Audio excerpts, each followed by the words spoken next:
শাকিব খানের বাসায় গিয়ে ক্ষমা চাইলেন আফরান নিশো। অবশেষে শাকিবের বাসাতেই যেতে হলো নিশোকে। কথাটা এভাবে না বললেও হয়, কেননা শাকিব খানের বাসাতে যে কেউ যেতে পারেন।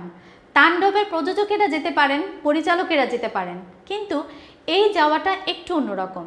ঢাকাই সিনেমার জনপ্রিয় অভিনেতা শাকিব খানের বাসায় সম্প্রতি দেখা গেছে আরেক আলোচিত অভিনেতা আফরান নিশোকে। বিষয়টি যে সাধারণ সৌজন্যের সাক্ষাৎ নয়, বরং পুরনো একটি জটিলতার অবসান ঘটানোর প্রয়াস, এ কথা বলছেন সংশ্লিষ্ট সূত্রগুলো। মূলত তাণ্ডব চলচ্চিত্রকে ঘিরেই শুরু হয় এই জট। সিনেমাটিতে ক্যামিও চরিত্রে অভিনয় করেন আফরান নিশো, কিন্তু এই অভিযোগ উঠেছে এই সিদ্ধান্ত নেওয়া হয় শাকিব খানের অনুমতি ছাড়াই। নির্মাতা রায়হান রাফির এমন উদ্যোগে ক্ষুব্ধ হন শাকিব এবং সিনেমার শুটিং সাময়িকভাবে বন্ধ করে দেন। তিনি স্পষ্ট জানিয়ে দেন, যতক্ষণ না নিশোর অংশ সরিয়ে দেওয়ার ঘোষণা দেওয়া হয় তিনি ক্যামেরার সামনে ফিরবেন না। পরিস্থিতি জটিল হয়ে ওঠে। নির্মাতার পক্ষ থেকে দেওয়া হয় নানা আশ্বাস। অবশেষে শর্ত সাপেক্ষে শাকিব শুটিংয়ে অংশ নেন, তবে তার একটি শর্ত আছে। আফরান নিশোকে ক্ষমা চাইতে হবে, সরাসরি বা প্রকাশ্যে। গতকাল সেই কাঙ্ক্ষিত মুহূর্তটি ঘটে। নিশো নিজেই শাকিব খানের বাসায় যান পরিচালক সহ সংশ্লিষ্ট কয়েকজনকে নিয়ে এবং সরাসরি কথা বলেন শাকিবের সঙ্গে।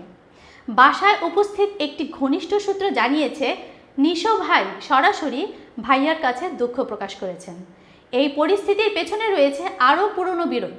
2023 সালে বড় পর্দায় সুড়ঙ্গ ছবির মাধ্যমে অভিষেকের আগে আফরান নিশো গণমাধ্যমে শাকিব খানকে ঘিরে কিছু মন্তব্য করেন, যা অনেকেই নেতিবাচকভাবে নেন।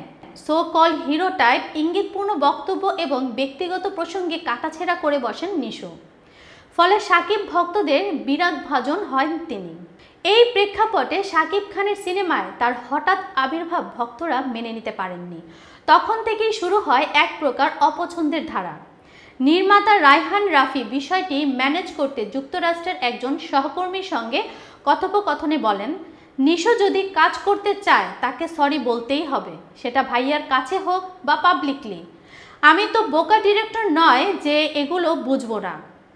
এই কথোপকথনের একটি অডিও অনলাইনে ছড়িয়ে পড়ে, যদিও রাফি এক গণমাধ্যমে অডিওটি ভুয়া বলেছিলেন। সংশ্লিষ্টরা দাবি করেছেন এটি ছিল একদম সত্যিকারের কথোপকথন। শিল্পী ও প্রযোজকদের একটি অংশ মনে করেন পুরো বিষয়টি মূলত সিনেমার জনপ্রিয়তা ও আলোচনার অংশ হিসেবে তৈরি হয়েছিল, আর আফরান নিশো এই পরিকল্পনার বলির পাঠা।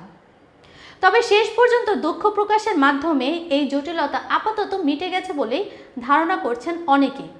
যদিও শাকিব খানের সঙ্গে নিশোর দেখা হওয়ার সময় তোলা ছবিতে শাকিবের মুখে হাসি ছিল না, যা অনেক কিছুই ইঙ্গিত করে।